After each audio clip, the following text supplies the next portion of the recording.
Hello, adventurer. It's good to see you. You have made it to the morning grind. Welcome, welcome. It's the live stream at the beginning of the Geekverse, where we talk about all types of topics in geekdom, gaming, and fantasy, with an emphasis on being constructive and creating the things that we want to exist in the world. It's all on the grind, Sizemore. Can't be too fine, can't be too coarse. That's exactly right. There are a lot of adventures to be had today. Dungeons to explore and monsters to slay, and who knows what a random encounter might send our way. That's why we have to prepare, so settle in now for the morning grind with your favorite beverage in hand. Tea? Or maybe something a little stronger. I've got a few bottles of the old Wynyard left. Whatever you want. Pull up a chair. Dude. If you're feeling fancy, how about a cappuccino? Or a frappuccino? Or how about an espresso? Just tea, thank you. Sounds good to me, Gandalf. Whatever you want. I'm just glad you're here. Everyone is welcome. You can just watch if you want.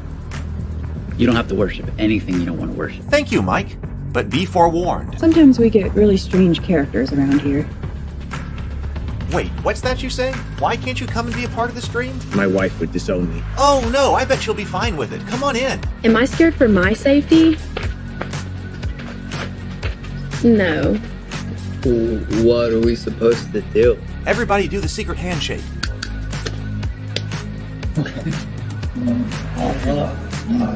Secret cultist handshake. Oh, now do wizards who love each other. Yeah. This, my friend, is a science. I still don't have gifts, but it's fine. It's all on the grind, son. Can't be too fine, can't be too coarse. Dude, this would be a sick place to bring the band. Indeed it would be, Dave. It really would. I'm seeing more people coming in. Welcome. Glad to have you here. Oh, look, here's someone new. Is this the cultist meetup? Yes it is. Come to hang out? Please accept me. I have nothing else. Okay, we accept you. Everyone's welcome here. Brought some snacks. Well, that makes things even better. You want some coffee? I don't drink coffee. You sure? It's cultist coffee. What makes it cultist coffee? I'm a cultist and I'm drinking it. Oh. Then I'll have some. What exactly is going on here? I'm seeing more people coming in. Welcome. It's so great to have you. Oh, and look, here comes another stranger. Can we help you? Yes, fellow cultists. I could really use some food. Oh yeah? Welcome. We have donuts. Oh, it's me. I'm glad I'm here. I'm sure you have a few questions for me, though. What's your name? Who do you work for? What god do you worship? Great questions, Rob. I'm Steve King, and I worship Nyarlathotep. No, not really. I'm just Heath, and I won't be worshiping anything this morning. But I will be your host. Welcome to the office. We're going to have a great time. I've got my coffee ready, because now it's time for the morning grind. If you could become a fish, that would be amazing. Then I could command you with my mental fish powers. Hey, hello everybody. Good to see you.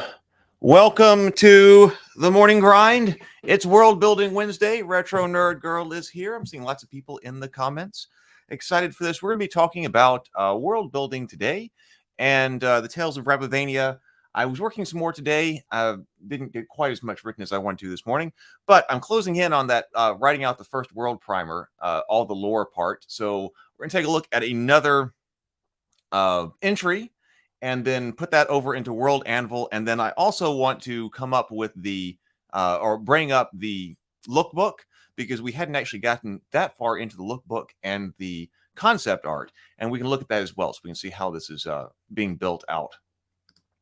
Vision, got to go to work. Vision's got a job now, so it's fantastic. Got to go to work. We'll be throwing a like in anyway. We'll catch up, rewatch off shift. Yep.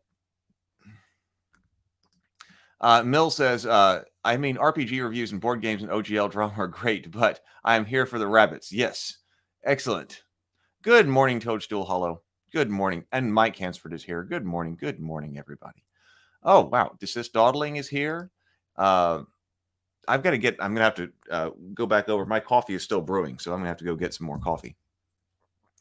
All right. Good morning, James Bacon. Hey, everybody. All right. So let's go ahead and breathe and then sip with my little bit of coffee, and then I'll go fill back up. So, all right, here we go. Everybody together. 2 deep breaths and then 2 deep breaths and then sip of your favorite beverage. Deep inhale, complete exhale.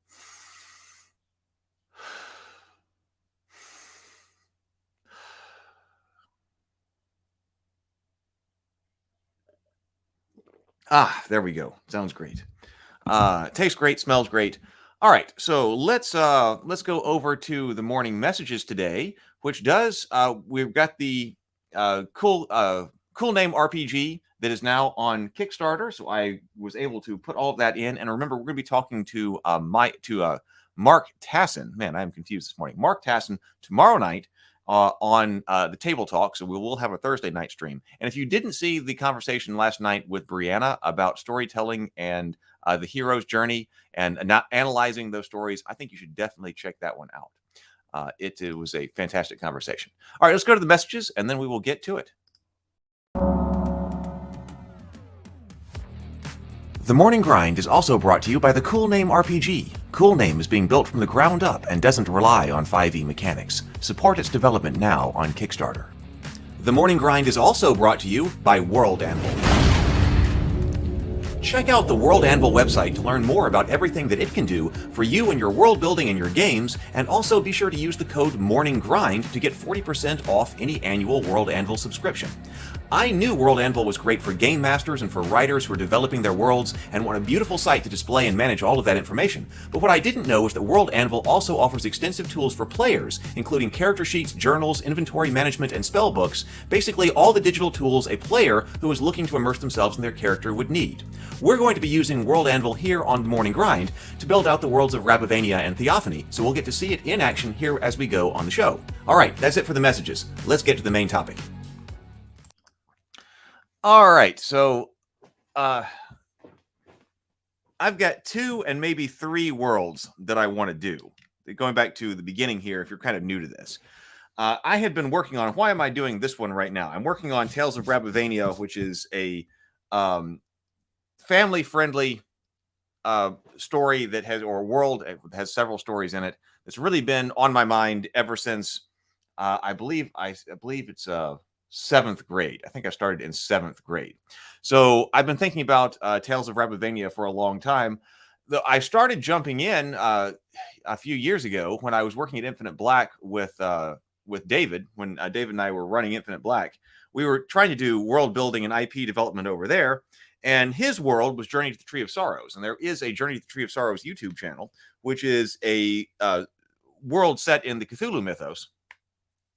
And so I was writing stories for that, and I wrote RPG campaign guides for that. And of course, that was a very dark world and a very serious world. That was David's world.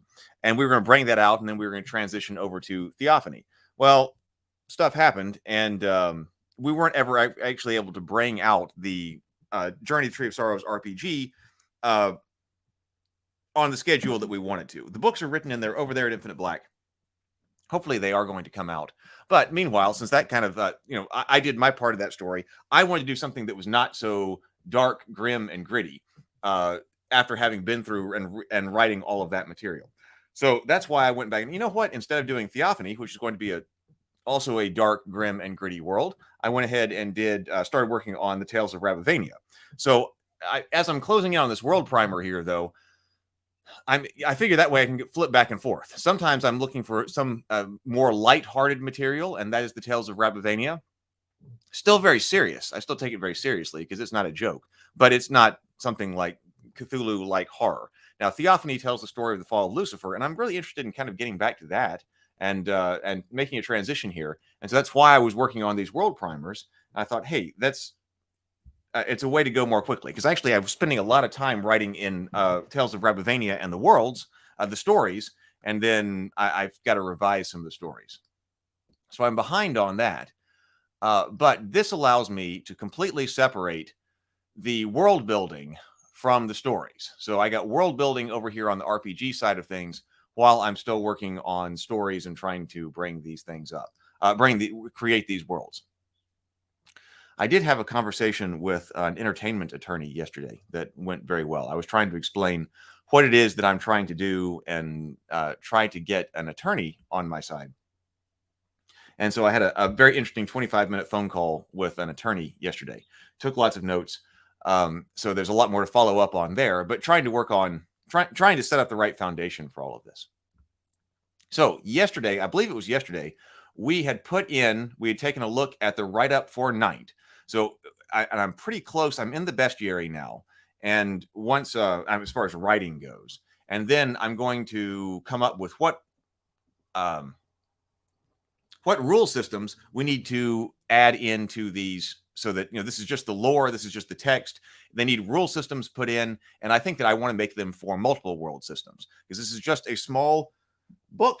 It's intended to be something like this right here, kind of modeling it off the Fate soft back right here.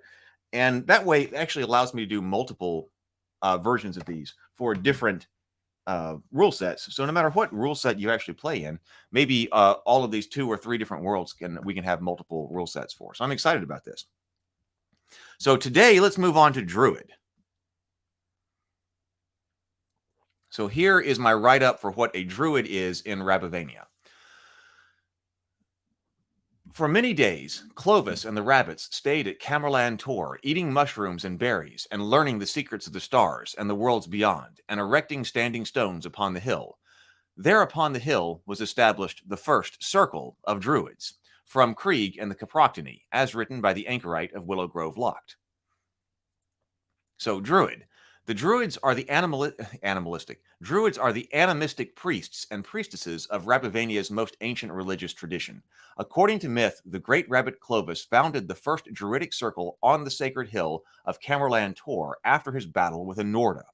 Thereafter, the Druids became responsible for managing the relationship between the rabbits and the spirits of the wild, seeing to the rabbits' spiritual needs, preserving the history and stories of the rabbits, and even serving as specialists in ancient Rabavanian law, especially in the Clovician legal tradition. Today, the religion of the Mother has displaced Druidism as the primary religion of Rabavania, but the Druids are still very present in rabbit life. Many shires and villages have their own local Druid nearby, who they seek out for wisdom, a protective charm, or an herbal remedy. Further, though the Druidic social structure is loosely knit, it is an orderly and hierarchical structure under the leadership of the Grand Druid, who is still an important figure in the kingdom. While the Druidic order is not militarily powerful, their network crisscrosses the land and little escapes their attention. Druids are not often frontline combatants, but are frequent travelers. Druids often need to consult with other Druids, attend moots, or examine stones or trees in faraway lands. They can also be found as advisors in the courts of Rabavanian nobles. They are frequently sought out for counsel or to interpret some sign of nature. I do want to change a word here because I noticed I have often twice. Druids are not, just remove that off because I get often down here as well. Druids are not frontline combatants, but they are frequent travelers. Druids often need to consult with other Druids, attend moots, or examine stones or trees in faraway lands. So this is the sort of the class write-up, because I want you to be able to play a Druid in the RPG. Hey, Kronos Chiron. You're running around day. Good morning, Stray.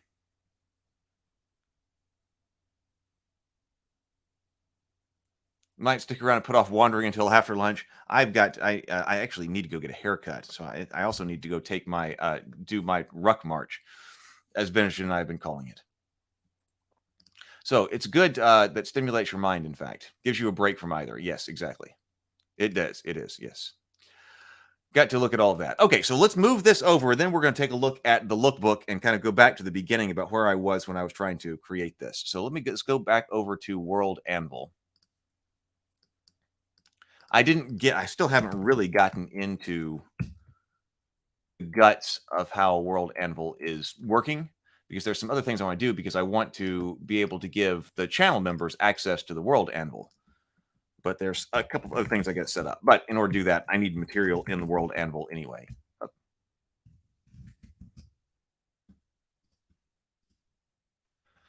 So I'm going to copy this.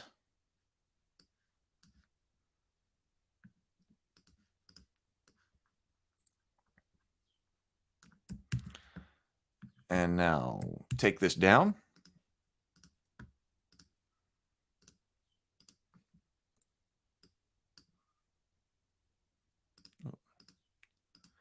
I wish you could set up multiple windows to share in the software, but you can't.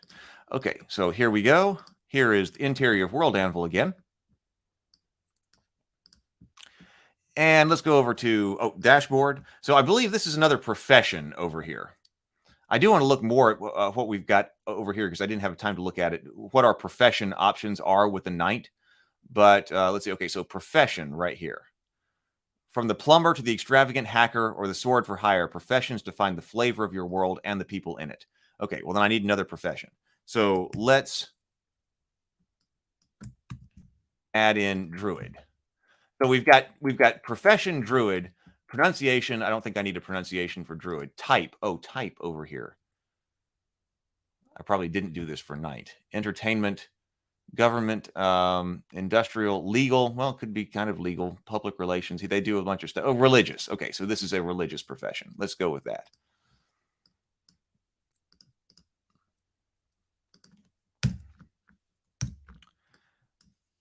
Let's see.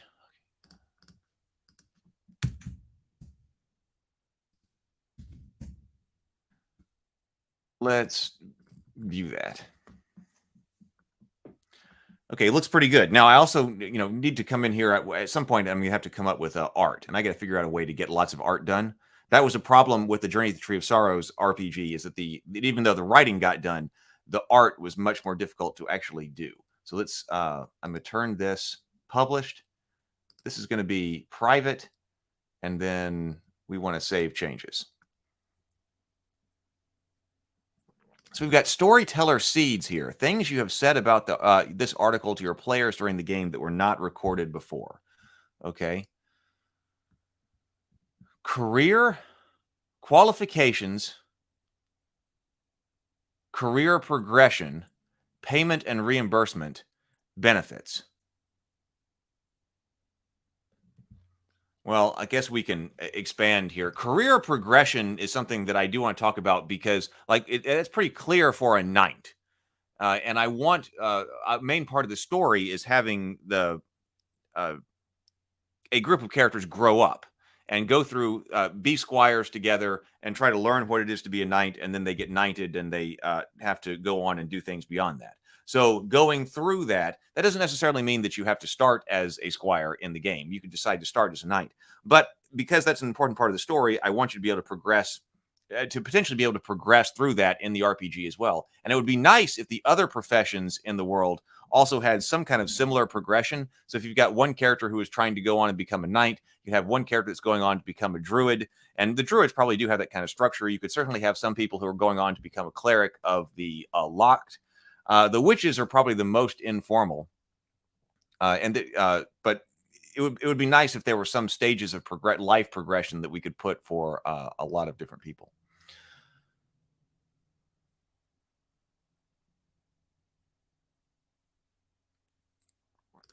Desist Dawdling says, "Hey Heath, hit me up later with what you want to accomplish in the World Anvil, and I can help you."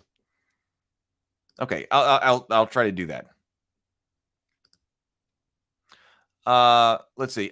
So for the druid, it must be his connection to nature, knowledge, and learning of herbs and naturalistic alchemy. Yes, that's the kind of stuff that's going on here. So, all right. So I don't think I need any of those things right here, right now. See, we do over here have sections. So in fact, let me just show you. This is a test while we're learning of the top sidebar.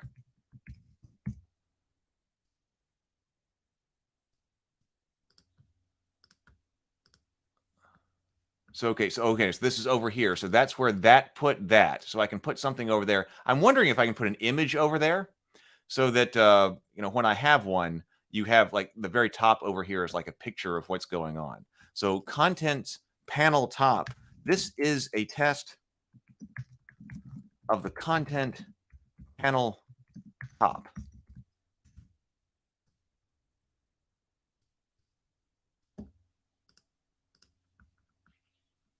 Okay, so that is the content panel right there.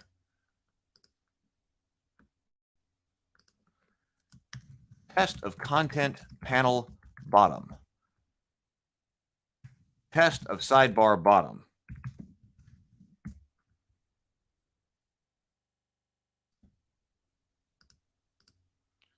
Figure out what we can actually do. Okay, so we've got control over this over here. The top, I guess this is kind of like the Wikipedia, like quick summary or something like that. So, oh, okay. So do I want that to show or not? So, all right. So that's how we use that. Is there anything else over here? Sidebar display, display article sidebar override. Unchecking this. Excuse me. Unchecking this will force the sidebar not to display, even if it has contents in it. Let me remove these.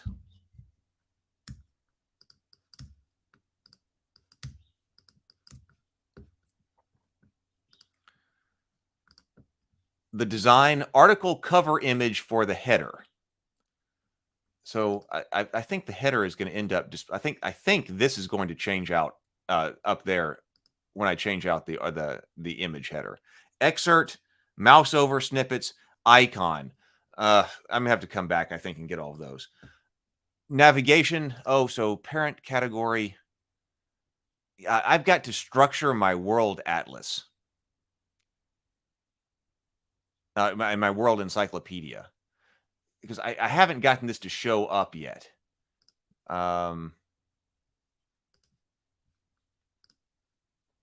Maybe if I say save, I want to know how to get that to show up. Go back to the Tales of Rabavania homepage. And if I go to World Encyclopedia, okay, Druid is now at least appearing there. Okay, so that's at least allows me to navigate to Druid. So I've got to come up with the whole structure of this. And I want to replicate the structure of my world primer.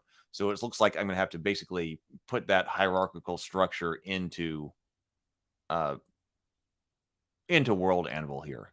So that's going to take a little bit of time because there'll be a parent article. Preferences, security. This is going to be protected for this the channel members, at least for the time being and the start. Okay, so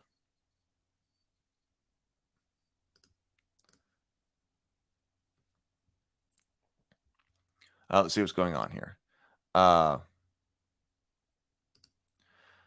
Stray says, should take a look at the Traveler systems. It's got all kinds of jobs and life stuff that help with character building. We do need to look at Traveler. Traveler and Shadowrun, I don't know anything about. So we need to do that. Traveler needs to be one that we take a look at on the morning grind soon. Successful Geek says, thanks for the info about the cool name RPG. That little side bit has an image spot. Okay, good. You got to make all the art, but we'll see. I love the Traveler character creation so much. Beside H1, H2, and H3, you can place images. Okay, so I can also place images by the headings. That's good to know. Olga says, hi, Heath. I recently purchased a new RPG called Mouse Guard. It kind of reminds me of what you're doing here, but instead of rabbits, it uses mice for characters. Have you ever heard of the game? I have heard of it, but I have not read it. We need to look at that here. I think we need to look at that Mouse Guard RPG.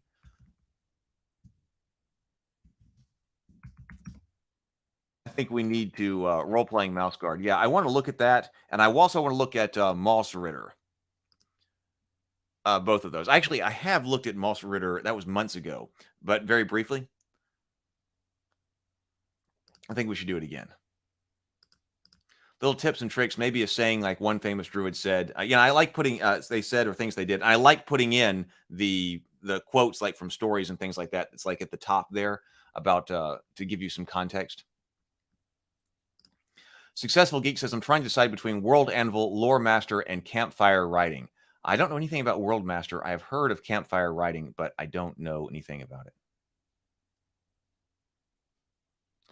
Okay, so one thing that I want to do is let's go back to the very beginning. I'm going to bring up the Rabavania World Book.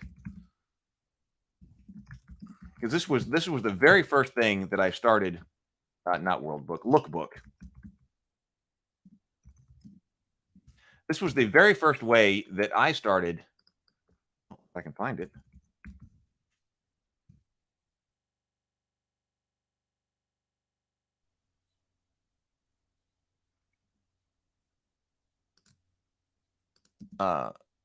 Okay, right here. Oh, it's under Rabbivania Action. Okay, because one of the first things that I did to start world building and start this entire process with all these different worlds is come up with a lookbook. Take that off.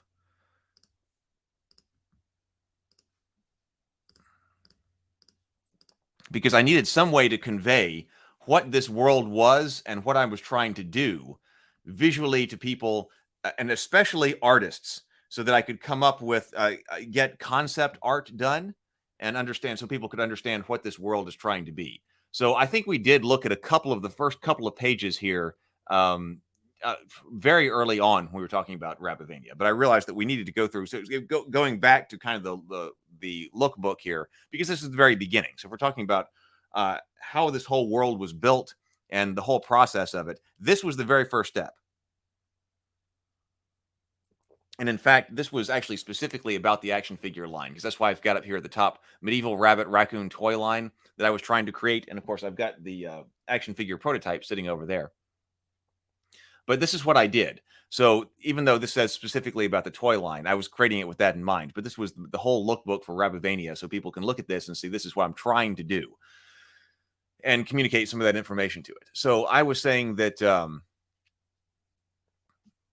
these guys, I think that some of these body shapes of these rabbits here in the middle here are close, but they're not perfect. I mean, these are too cutesy. I don't want Rabbivania to be cutesy. As you can see from like what I've done with the action figures, they're not cutesy. They take, this is a much more serious thing. Some of the humor, there will be some humor, but some of the humor comes in by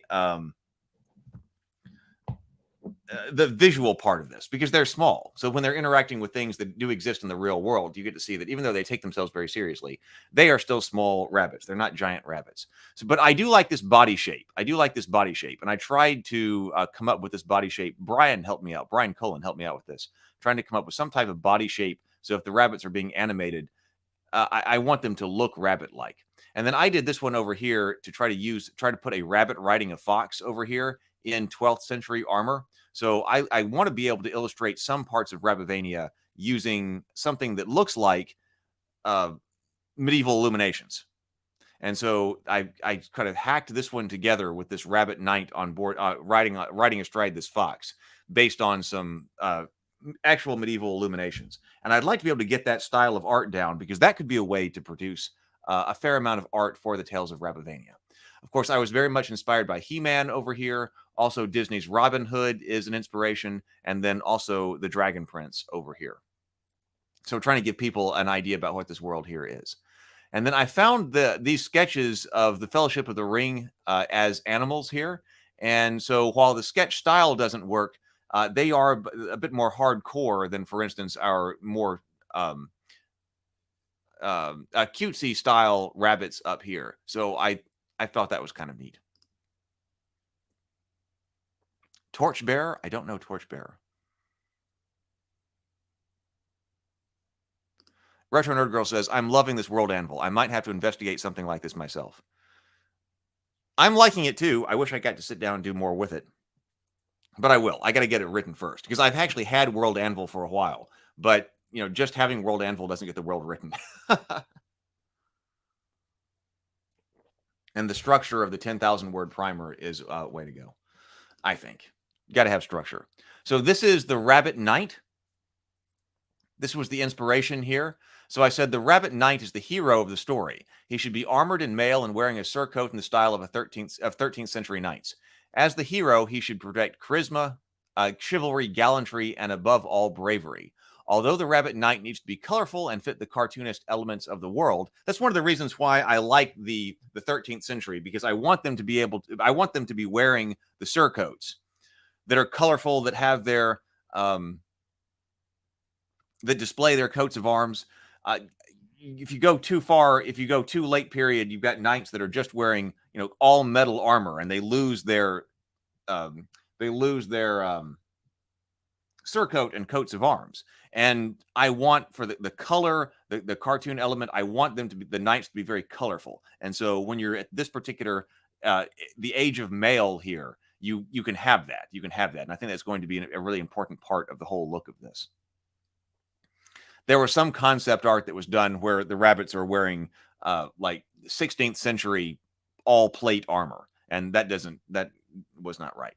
So I said, although the Rabbit Knight needs to be colorful and fit the cartoonist elements of the world, he also needs to have a serious and deadly element about him. The story will deal with the fact that knights are, at their core, warriors who are expected not only to fight wars of the king, but also protect the rabbit warrens from natural predators. This knight would fearlessly do battle with a rattlesnake that might get too near the warren as if it were a dragon. The rabbit knights have holes in their helmets so their ears can come through, which you can see did get brought over to the action figures. He wears a white sword belt. His great helm is decorated with the heraldic crest and mantling off the back. Unlike most of the other rabbits who do not wear shoes or boots on their big rabbit feet, the knight wears full mail chausses on his legs that also cover his feet. When created as an action figure, he should be 6 inches tall, as if standing when standing straight up. The head should also be a replaceable piece. That should be a replaceable piece. So his helmeted head can be put on, or his unhelmeted head.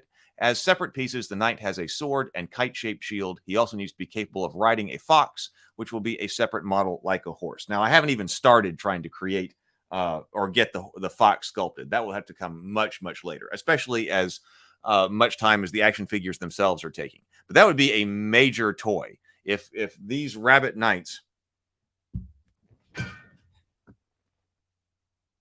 Here's Sir Bors. If our rabbit knights here, this is the printed prototype. If he was able actually to have a fox that he could ride like a horse, that would be a major toy, a really cool toy, a really cool toy.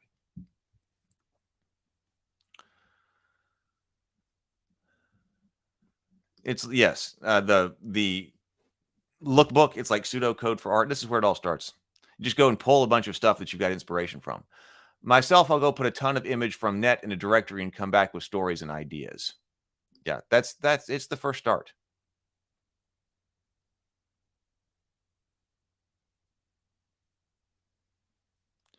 Yeah, maybe ear armor. I want their ears to be able to be very expressive. So I don't want them to cover up their ears, because during a lot of the story, especially if this were being animated, I think that being rabbits with the long ears, their ears should be able to convey a lot of emotion. So I don't want to not be able to have that, especially when they're armored, because if they're armored, you wouldn't be able to convey emotion sometimes by other means, like facial expression, if they're in their full helmet. But you could still do that through their ears. So now here is one of our rabbit squires. So rabbit squire male. A character who is a capable young male rabbit who is a squire in the service of a knight. He should have a younger look than the knight, but not have been newly made a squire. He takes care of his knightly master's arms and armor and grooms his war fox, making sure all are in tip-top condition. He also pitches his master's tent while away from the castle and makes sure that all mundane tasks around the campfire are taken care of, so his knightly master can focus on the mission that they have been assigned. In exchange for the service, the knight teaches him chivalry and the knightly martial arts. Although he is expected to mainly stay away from the fighting, the squire is advanced enough in training to be a capable fox rabbit and enter battle with sword and buckler if danger gets too near. He is unarmored. He wears a button-down tunic with a separate hood and a long liripipe. Critically, he wears a red belt given to him by the knight who squired him. He does not wear boots over his rabbit feet. When created as an action figure, the squire has a short sword and buckler as separate pieces. We might also do a bow and quiver for him as alternate weaponry. The squire figure must also be capable of riding a war fox, which would be a separate figure. So I really like the look of these. I believe this is a Bretonian squire right here. I kind of think this is a good look for one of our squires. Yes, exactly. When you put He-Man on Battle Cat, that's the same size. As you can see, I'll show you. I got a He-Man figure right over here.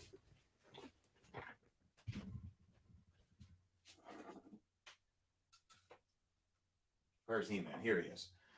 So, because I played a lot with the with He-Man. Here is this is not the original, but this is the vintage line, I believe it is. So the Rabbit Knights, let me make sure you can see this. Here we go. So here's the Rabbit Knights. And so the Rabbit Knight is a little bit larger than He-Man. This guy is 5.5 inches when he's standing straight up. And I wanted the Rabbit Knights to be 6 inches. So our standard action figure height is 6 inches. So he's a little bit taller than He-Man. So you can kind of see how the sculpts line up as far as the different style of figures. So that's how they are. And so, of course, when you put He-Man on Battle Cat, I mean, He-Man on Battle Cat's a pretty cool toy. I mean, this is a big toy. It's a fun toy. But yeah, He-Man on Battle Cat is quite a large thing. So if you think about like putting together a fox that's of similar size, the fox might even have to be a little bit bigger than that. So that's way down the road. That's way down the road because the fox would be a very complicated one. But I wanted to be sure that the Rabbit Knights would be able to ride a fox if we were able to do one day. But yeah, so that's kind of like the equivalent. So we're talking about a He-Man on Battle Cat kind of size toy. Or maybe slightly larger, since the rabbits are slightly larger. Chrono says, got to admit, a very original idea. Thank you. Dazlink says, have you considered using Hero Forge to make digital images as placeholders until you get art? They have rabbit folk. I have not really thought about that yet. I know they do have rabbit folk, but that could be a good idea. That would be one way that I could get some. So I need to look into that. Because I did play around just a little bit, and I think Stray did too, with using some of the rabbit folk. Because when I saw that, I was like, "Oh my God, they've got rabbits!" So I think I played around with that. But yeah, I forgot that you can take images and export images. So something like that, I probably should look at. Andrew says 6 inches is a popular scale. Hopefully, other accessories can be swapped in from other lines. I am hoping so. I think a lot of things are going to be standard sizes. I haven't really been able to come up with the swap things in and out of hands because everything I've got is made out of resin.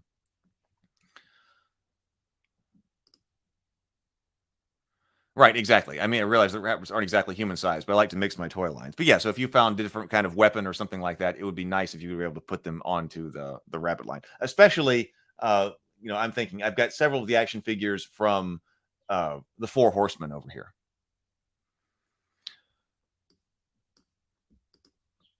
So also Rabbit Page.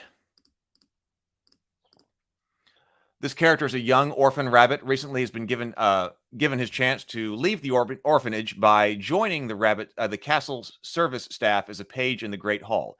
He is seeing all kinds of things he's never seen before and is still rather wide-eyed about it. If he were a human, this rabbit would likely be the youngest at the youngest end, which one might become a page, perhaps 6 or 7, since he was pulled out of an orphanage to be given life at a castle. Before being given the chance to join the castle as a page, he spent his days watching the knights practice with their squires on the training field, desperately wanting to join them. All of the characters can learn. Of all the characters that can lean most heavily into the cute look, it would be this character.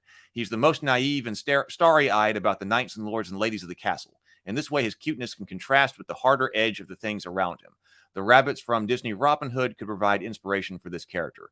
When made as an action figure, he would have a basic wooden sword that he made himself. In the evenings, he would swing this at fence posts at the orphanage, trying to emulate what he had seen the knights do on the training field each day.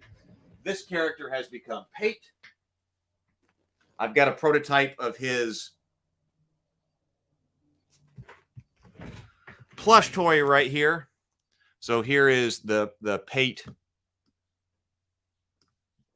plush toy. I'm not sure. This is ready to put into production. I'm not sure if I'm going to put I actually like him probably best of all of the plush toys that I had prototyped. And he's got his wooden sword with him right here.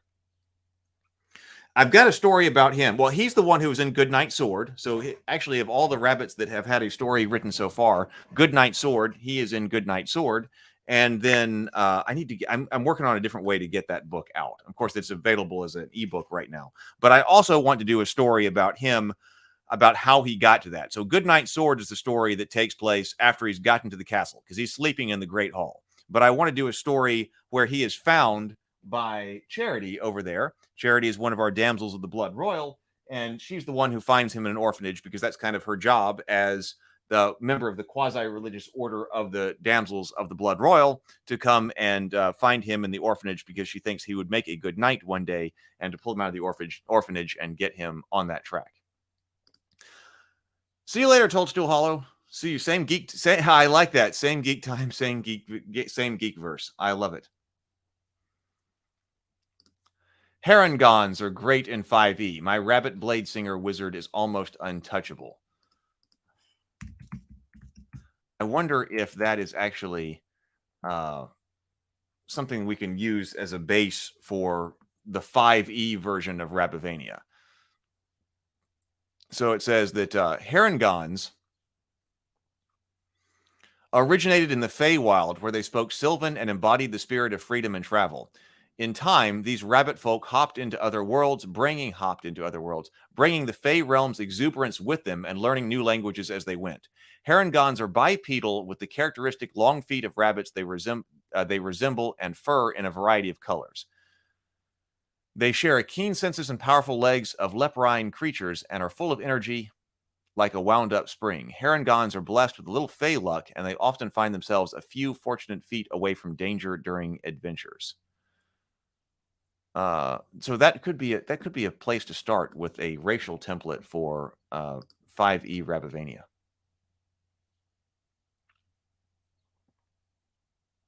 Hey, Sarah. Good morning.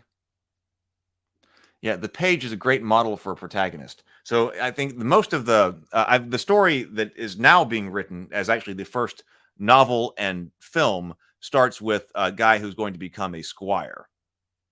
But I want Pate to also be there because he represents the youngest version of this, and he's going through what it takes to be a page. So as you can see, the knights have the clearest progression: page, squire, and then knight in different things you do at different life stages of a knight. The Sis Dawdling says, I really think that doing a Kickstarter with a plush toy would be a great idea for the first book. Well, that was kind of the first, my first thought was to do one of the plush toys and trying to do a print run of Goodnight Sword.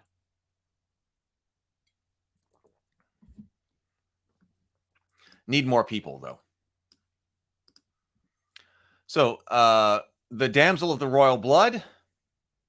The Damsel of the Blood Royal is a young, beautiful, and slender rabbit maiden. If she were human, she might be about 16 years old, but instead of getting married as other maidens of her age might, she is a member of a special order of damsels that are tasked with promoting the knightly virtues around the kingdom from castle to castle and tournament to tournament. She embodies everything in a maiden that knights might be expected to rescue, fight for, and be courteous to. She projects that image publicly. However, being a member of the special order of damsels who travel the kingdom, she actually has great freedom. There's an element of personal liberation in fulfilling her role as a damsel of the Blood Royal that other maidens who remain at the castle and marry traditionally do not experience. Being that knighthood is deeply intertwined into the religion of the rabbits, her position as one of these damsels is actually of a religious nature.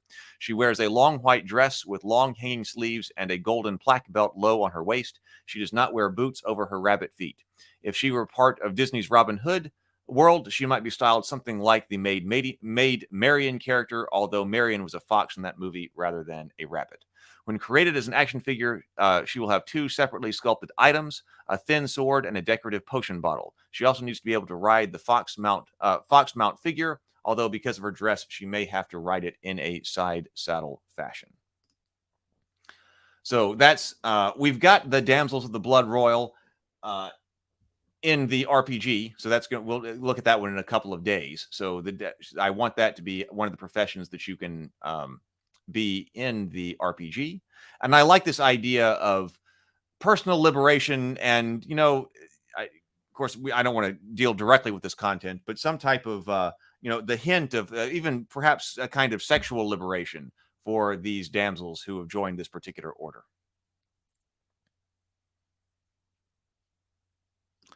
That World Anvil is a free setup. So World Anvil does have a free level. It's got several different levels. I'm on a paid version of the plan, but yeah, you can definitely start World Anvil for free.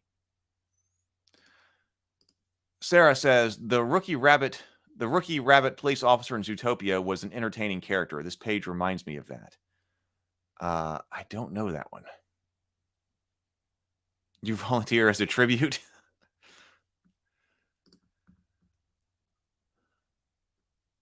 Rabbit Cirrus. This is kind of our witches right here. Unlike other rabbits in the series, the Cirrus is not part of the courtly or chivalric castle life in which others live. Instead, she lives in a hut near a circle of ancient stones by a remote fortress the knights must guard from time to time. She is dark, mysterious, tempting, and of a different, older religion than the chivalric one of the damsels of the blood royal.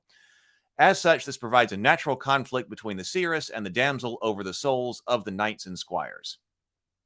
The Cirrus can take inspiration from Skade in The Last Kingdom, but also generally have a Norse witchy feel. Though she lives in the woods, the classic woodland druid elements should be avoided. She does not wear boots or shoes on her rabbit feet. When she is made as an action figure, she can have several possible separate accessories, such as a staff, a mushroom, a water skin, or a ceremonial dagger. She will also need to be able to ride a fox-mounted figure.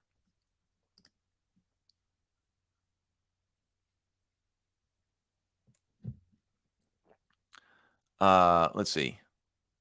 Sarah says, for riding, maybe her dress is split down the middle with trousers underneath, or having two baggy pants legs that look like a skirt. Side saddle is really an affectation of nobility, not useful.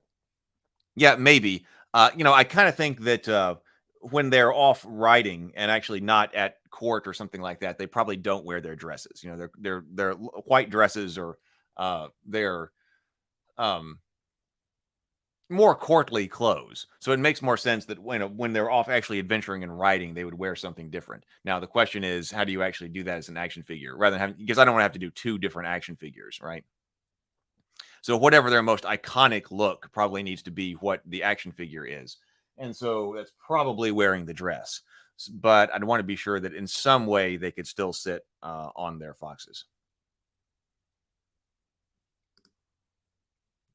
Judy Hopps was the character name from Zootopia. The behind the scenes about the movie was very interesting as the story completely changed from the original. Neat to see the story process.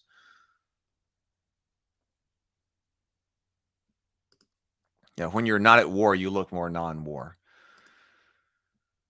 So, yeah, how we handle the dresses and how, because I want them to be able to ride. We'll just see. We haven't sculpted those yet.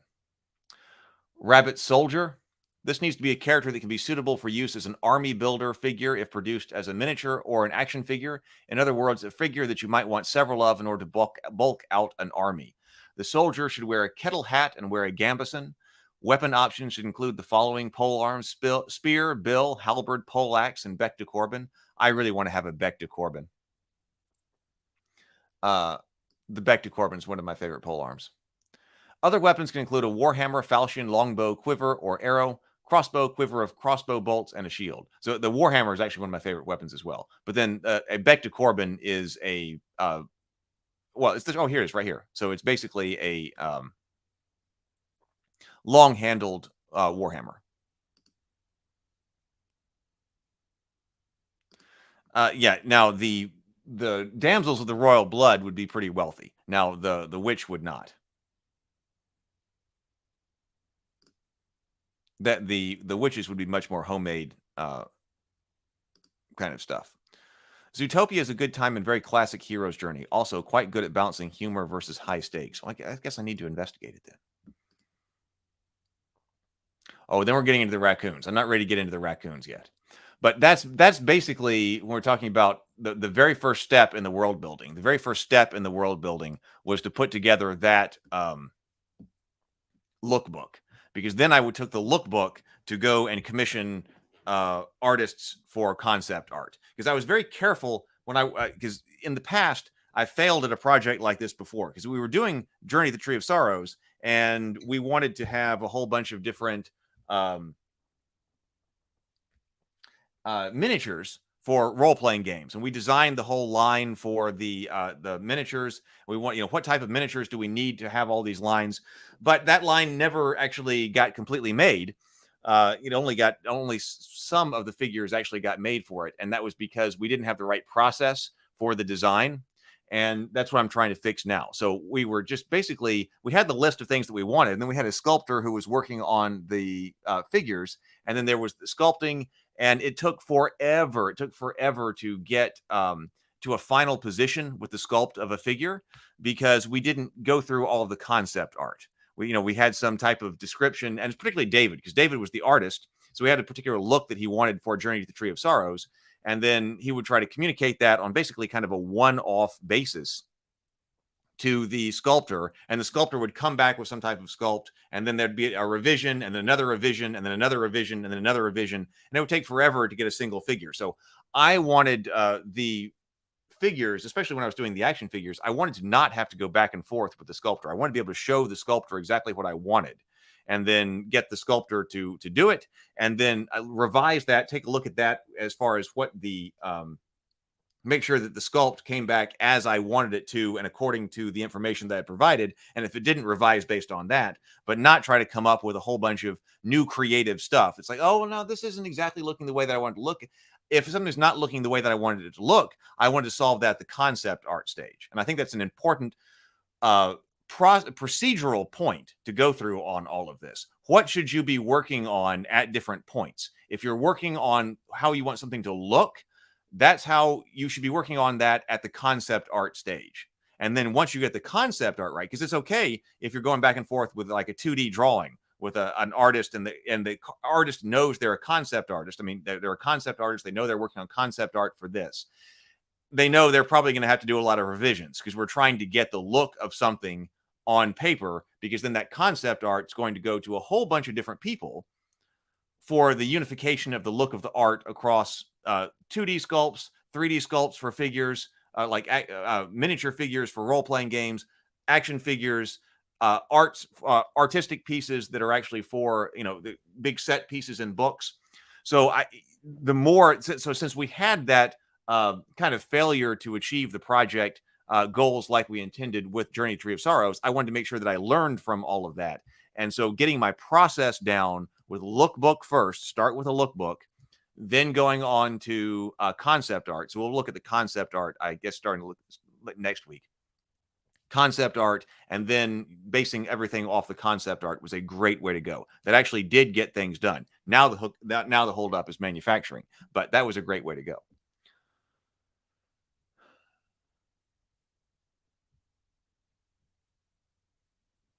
I can do this easier. Make a 3D model and then convert it all to STL and bang. Well, making the 3D model is making a 3D model, that's the hard part, right? Retro Nerd Girl says the mates and the witch could have sculpted pants and a removable skirt. Well, they could. You could do something like that because you kind of see, where's Boars. Here he is. I call this part right here the skirt. So that's how their dress would probably be sculpted anyway. Now, of course, this is what we're calling the skirt piece right here, is actually the bottom part of his surcoat here. So, but this part right here is going to be flexible. So this part is flexible. And of course, his is split deliberately for writing. This isn't the final design here, but the intention here, because this front panel right here is would be difficult to ride with. But this part right here is rubber. So this part is not on this prototype, but this is to be made out of rubber so that can flex. So that gets out of the way when he sits down on his fox, if we ever get to that point. So you could do something similar to that if it looked right, and make sure, because he's got armor. He's got his mail chausses on here on his legs. So you could pull, separate the figure here. This one doesn't separate, but separate the figure and then pull off this rubber skirt. So you could do something similar like that with the witch and the maiden. If you had them wearing pants underneath, as long as it looked right for whatever they were wearing on their top, right? That would be the trick there, to make sure that the character looked right because I'm not going to be able to swap out the torso. There would just be one torso in the box. So you'd have a torso, and then if you wanted to pull off the dress, I guess you could, and just have pants underneath. But as long as it looked right and matched, that is one way that you could go.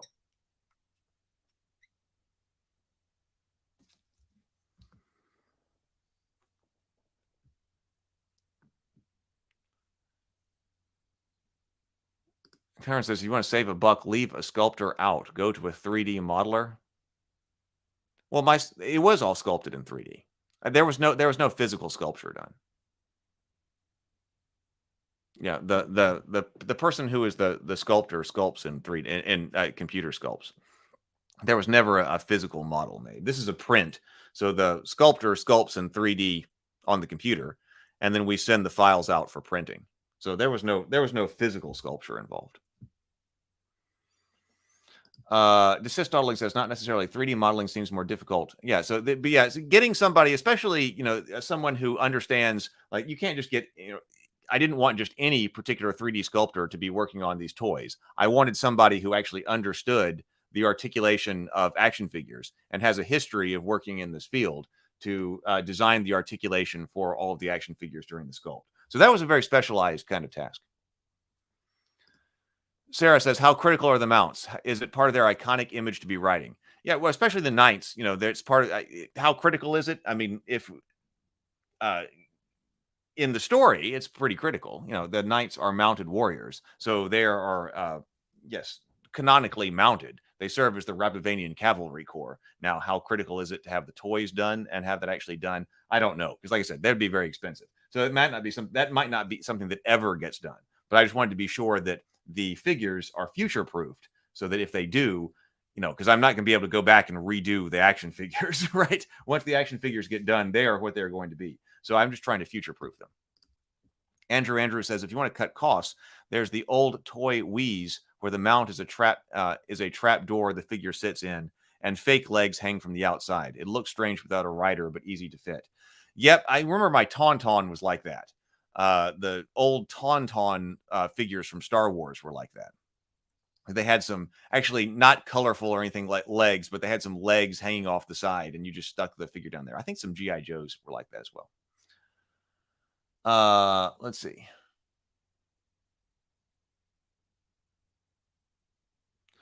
All right. Well, that's kind of, yeah, I know there are people out there who are definitely sculpting a bunch of stuff in 3D. Yep. All right.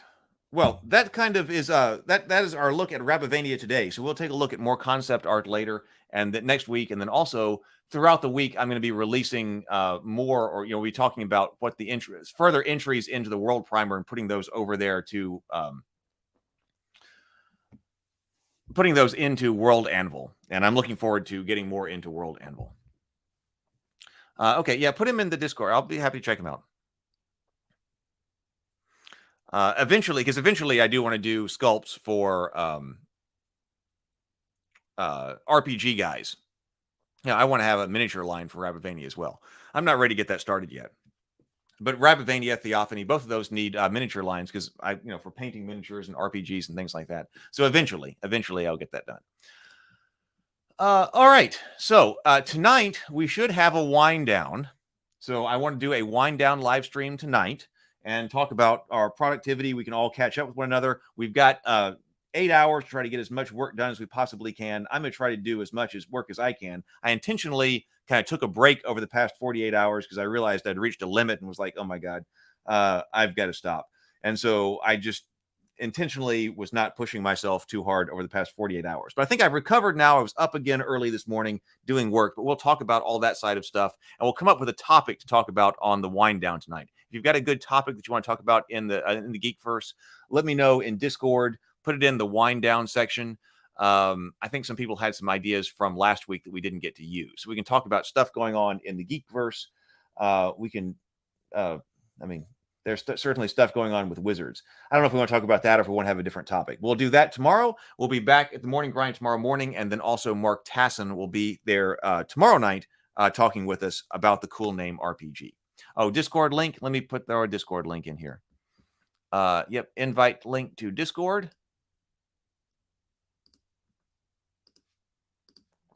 right here, Raven Keep Discord.